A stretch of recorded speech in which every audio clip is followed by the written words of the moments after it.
Welcome to episode 69 of the GT on 5G. It's the latest inside scoop on everything 5G. We cover 6 topics in about 15 minutes, and it's brought to you by More Insights and Strategy.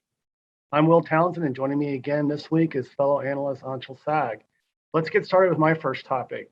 Both Anshel and I were with Qualcomm last week for their Smart Cities XCelerate event, and it was quite packed. First day agenda with sort of a keynote / panel with Cristiano Armon and other guests. I'll let Anshel come on that in a second, but from my perspective, my big takeaway was they've been at it. Qualcomm's been at it for 3 years now. They stated they've built an ecosystem that includes over 400 partners, and last week they announced a series of end-to-end solutions that cover 30 plus verticals. And I'm really impressed just with the amount of progress they've made in such a short amount of time, given traditionally IoT has been very fragmented from a standards perspective and competing standards perspective. So when you look at the range of BLE beacons to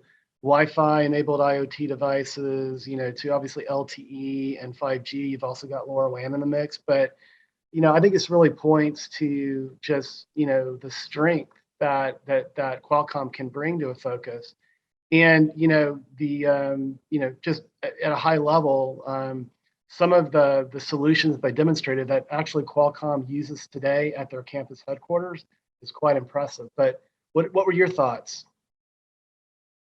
It was an interesting 2-day event. I think you and I only attended the first day because Right. a lot of the second day was redundant meetings. But I did think it was interesting that they involved JLC infrastructure, which includes Magic Johnson, which was interesting. And it was interesting to hear about him, how he and his partners are, using their knowledge in infrastructure over the years to better society while also making money and not being really abashed about it. Right.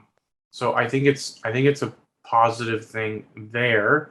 And a lot of the talk around 5G was around building access and using CBRS as that anchor for connectivity, whether it's being used to enable smart city applications or just to give people access to internet service that maybe don't have it today, or at least make it accessible in terms of pricing. So it's very interesting to see how this is moving forward. And to your point, this is really the first time I'm seeing Qualcomm really deliver a complete solution for cities rather than try to offer a platform and hope that somebody will pick it up and integrate it. So, the skin in the game is on both sides now.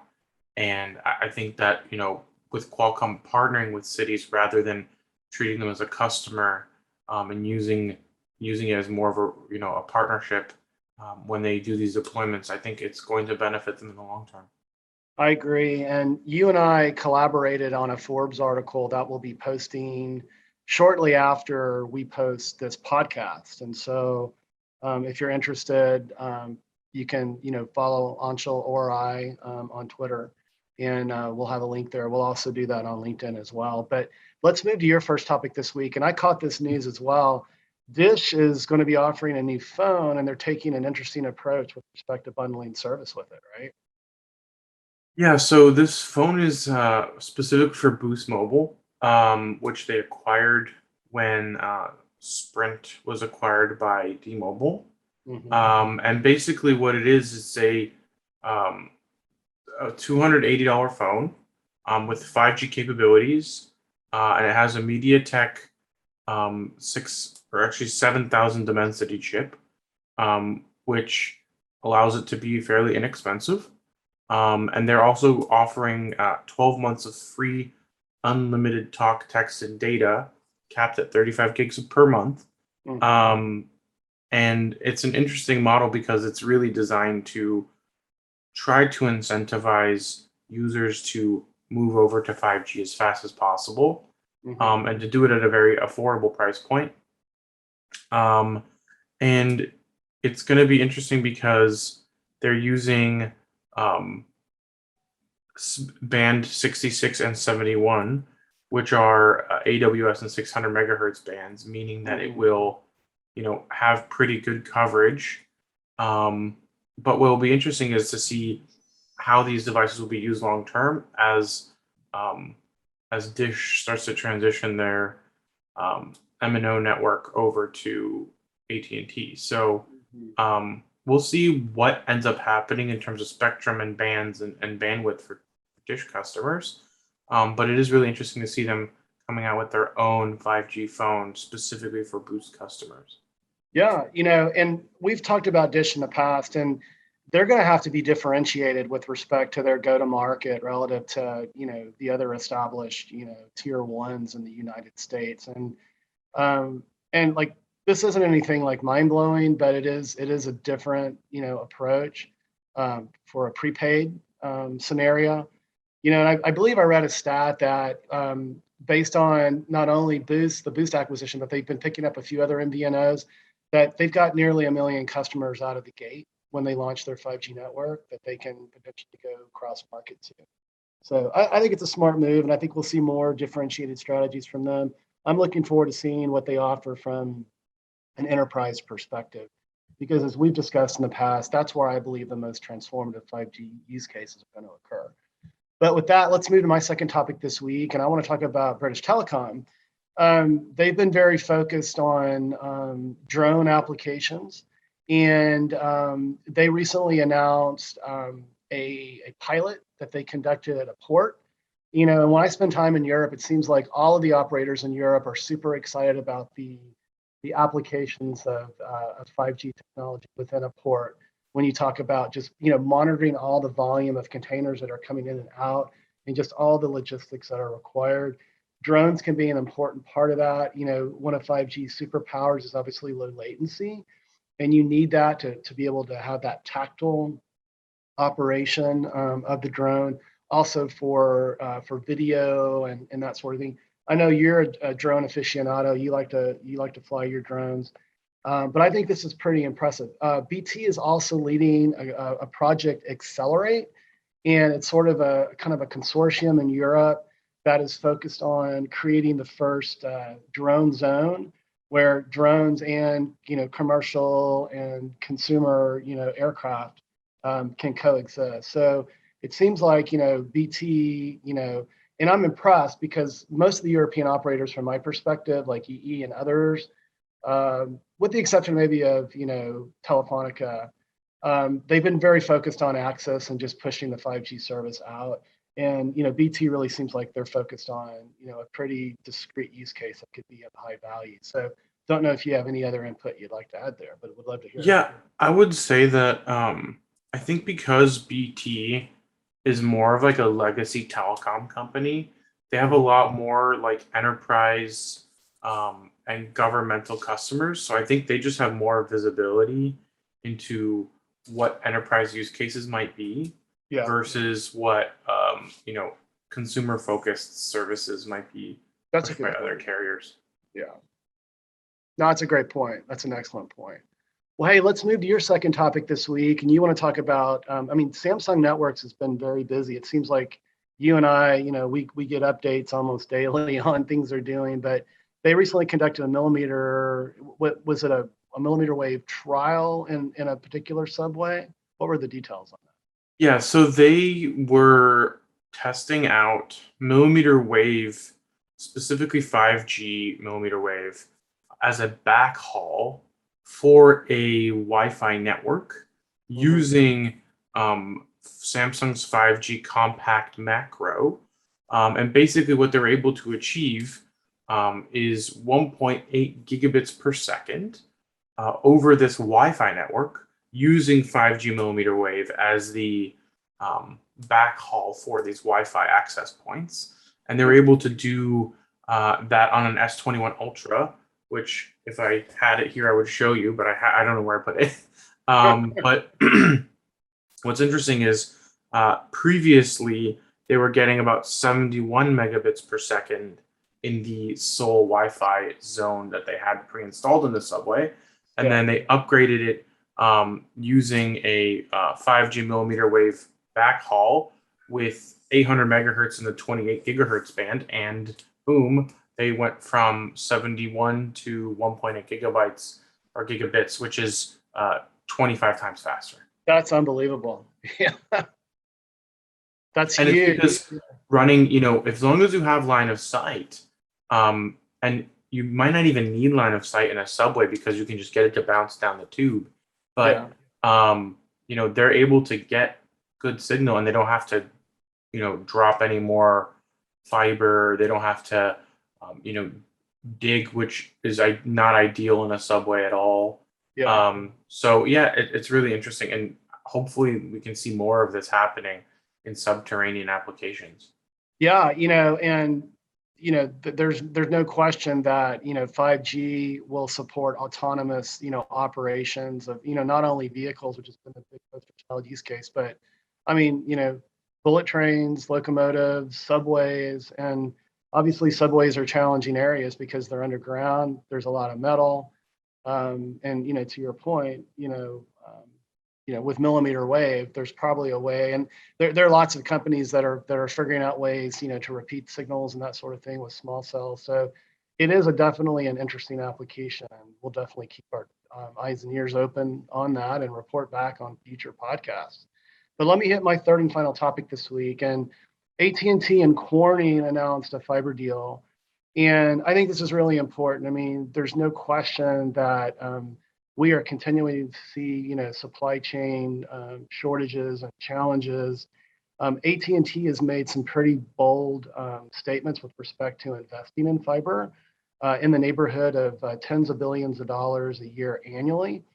And so this announcement, basically Corning is stating that they're going to open production, I believe, or additional production in North Carolina.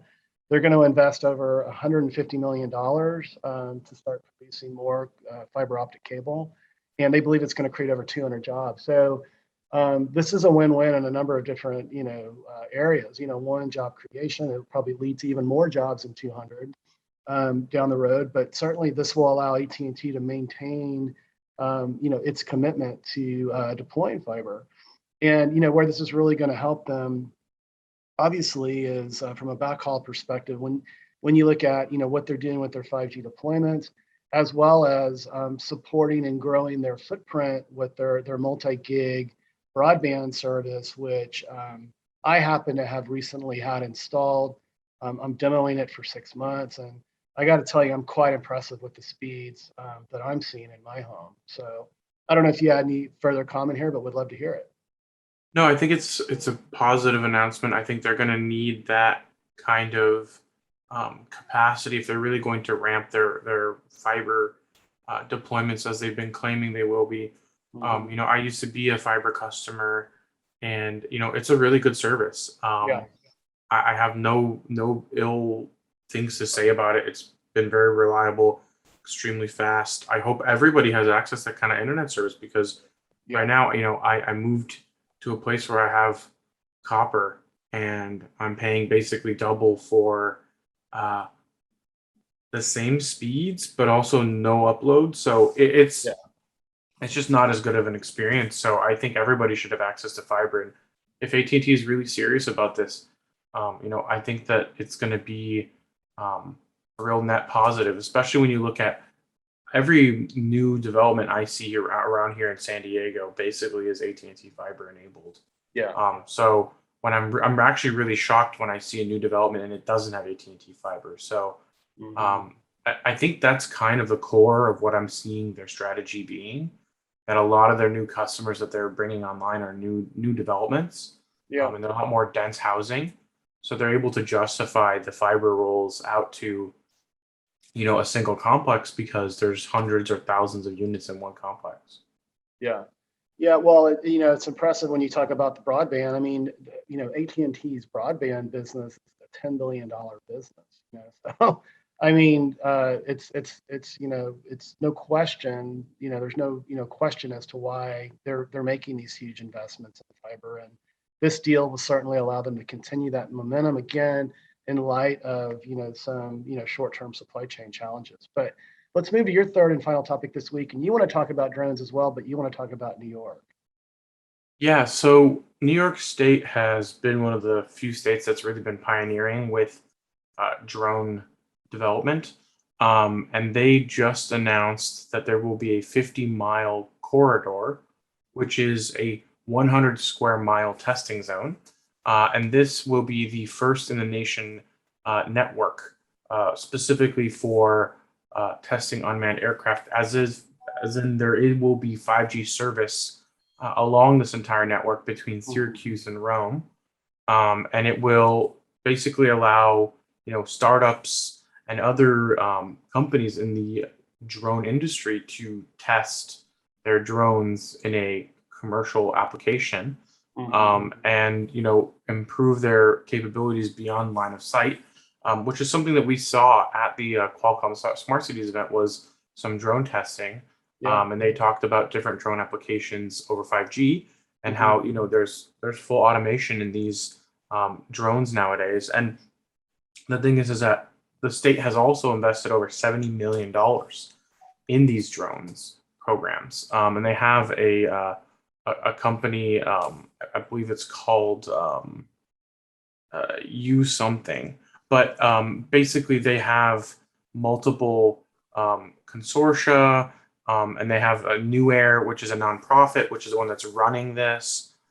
So they have a lot of companies and organizations involved in making sure that this becomes an industry for the state. And I'm hoping to see other states follow New York's lead.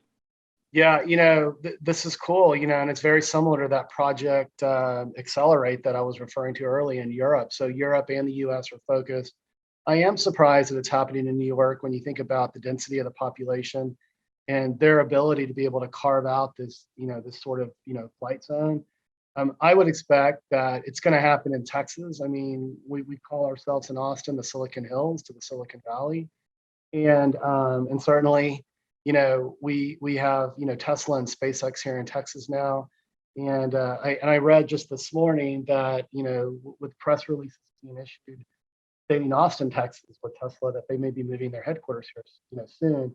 So I would expect companies like SpaceX, and Tesla will be investing in that sort of thing. And I wouldn't be surprised if we see that actually in my hometown, soon. But, drones have been, another one of these poster child use cases, like along with autonomous driving. And certainly if you think about it, the applications are limitless, right? From, inspection, detection, without having to put people on, ladders and scaffolding and that sort of thing. It's more efficient, it's easier. And, and obviously the consumer applications. I mean, I think everyone, has been, they've seen these drone deliveries, like getting your Domino's pizza via drone, and, getting your Prime, Amazon, deliveries via drone. I mean, it's probably not too far off in the next, 3 to 5 years, but, hey, another great podcast, my friend. Why don't you take us home? Absolutely. We hope our viewers and listeners found this week's topics interesting. If anyone out there would like to provide insights on a specific 5G topic for a future podcast, please reach out to us on social media. Will is at Willtown Tech, and I'm at Anshel.